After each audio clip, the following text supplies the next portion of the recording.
So bro, I'm gonna show you how to make your drum sounds like this.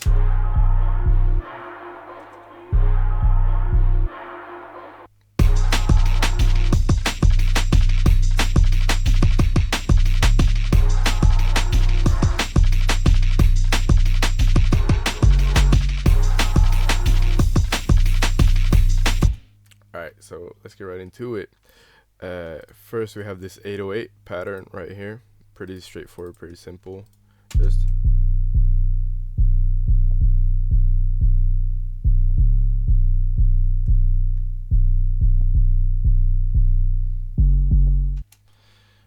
yeah. And if you wanna like look at it harmonically, that is oh shit, it's actually in there. Oh, should be right here.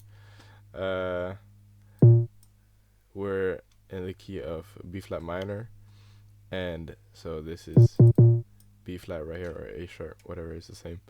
Is gonna be the tonic or the one note. And for like general advice for your drops, it's very satisfying when you land on the one, like the one chord. So if, for example, this would have been, I don't know, if this would have been right here, like on the 5 chord, for example, it works, but it's not as satisfying as just landing on the one. So we're going 1 and then up to the 5, just like, because again, dominant to tonic is very like strong relationship. You're gonna get that satisfying, or like that, into the downbeat. So that's what's going on with the 808s. And then we have like 3 drum layers. First of all, we have this top loop sort of thing that I made myself, and then this drum pattern also that I made myself. And in the second half we have these cymbals coming in just to add that extra bit of energy. So how I made this top loop is, I think it's the pattern right here.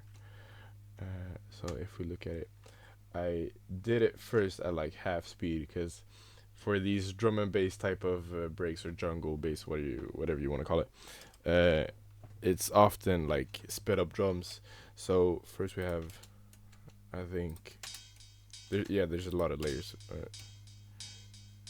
like some hi-hat cymbals,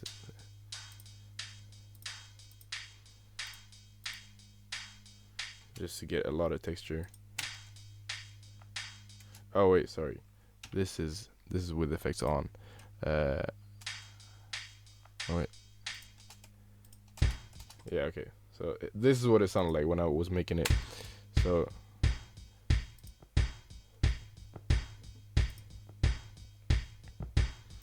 just trying to make trying to make the drum sound as real as possible, like a real person played it, to get that actual sampled feel when we speed it up later. So, and this little rim right here playing the ghost notes is what's gonna give that really like sped up like that type of rhythm later on when we speed it up. So all of the drums together sound like this.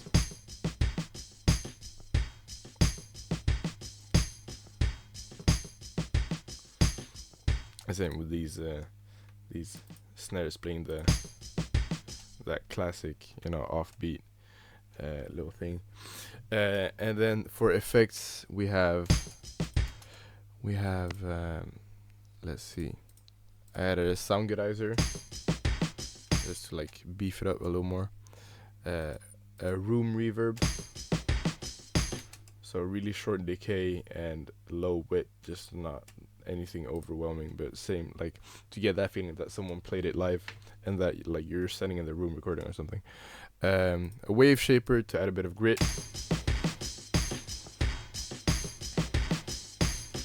and then a tape mellow to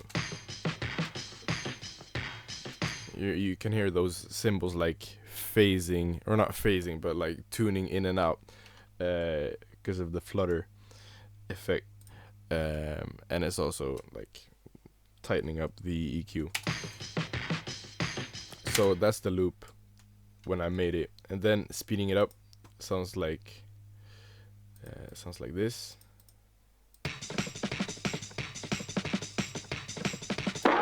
So right now it's just really like cartoonish or whatever, but for effects for these, or first of all I chopped it up like this. So what I did is I can make the grid a bit smaller. So you have this snare, first snare hitting on the 2, and then the second snare, the 2 is right here, but the second snare is hitting right before the 2. So you get a boom cha boom cha boom cha boom cha, like a rhythm.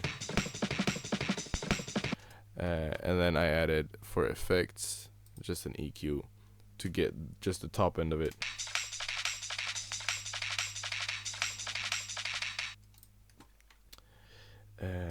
And then the final product.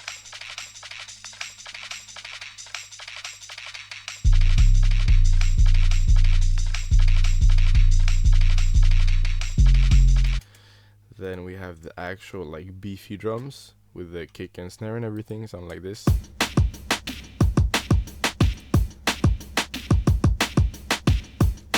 So I have this kick pattern right here.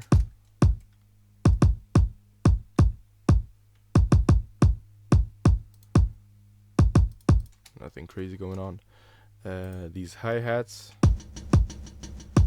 and you can notice like there's a lot of low end in the original hi-hat sample, but that's okay. Like you don't always have to use these like super basic trap hi-hats or whatever. You can find whatever, just as long as it has that rhythm, that continuity. And then the snare layering the same rhythm as in the top loop.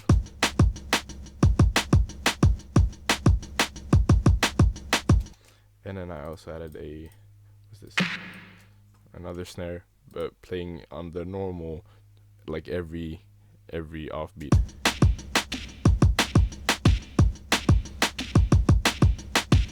And then finished it off with this closed hi-hat.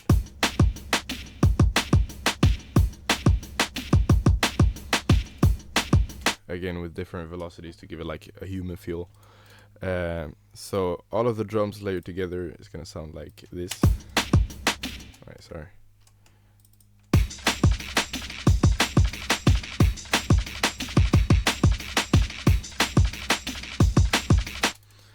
And then structure wise, we're going, so first in the drop, just chopping up the first part of the 808 pattern with the wet sample.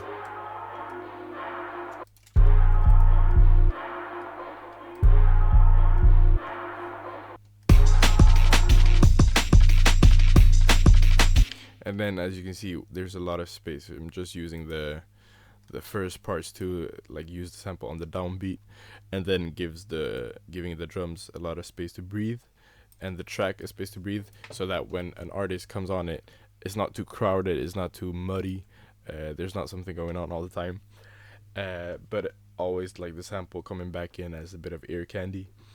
And then in the second half of the drop, just adding same structure. Like if you look at it without the cymbals, it's nothing crazy, just duplicate it and then add the cymbals to give it more energy.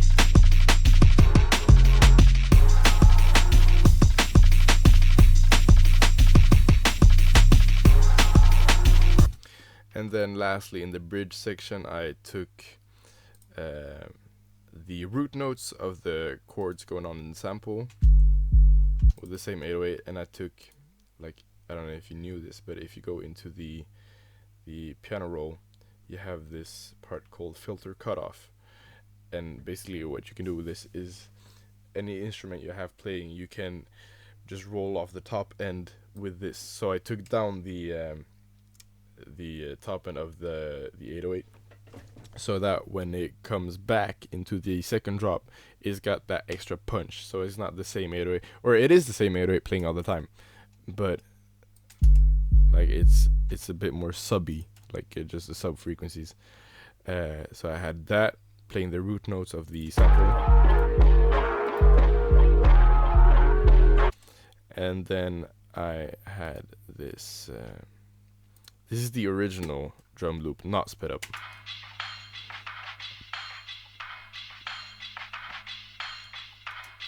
So just layering that together again, putting it in the second half to give it a bit more energy.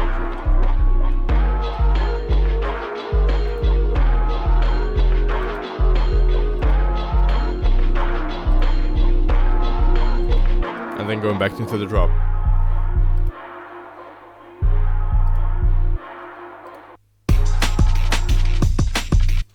And then just for the outro, I took out the 808 and the cymbals and chopped up, or didn't really chop it up, but just cut off the end bits and the starting points of the top loop sample to give it like a little extra bounce, space to breathe, and layered it with the drums and the original sample.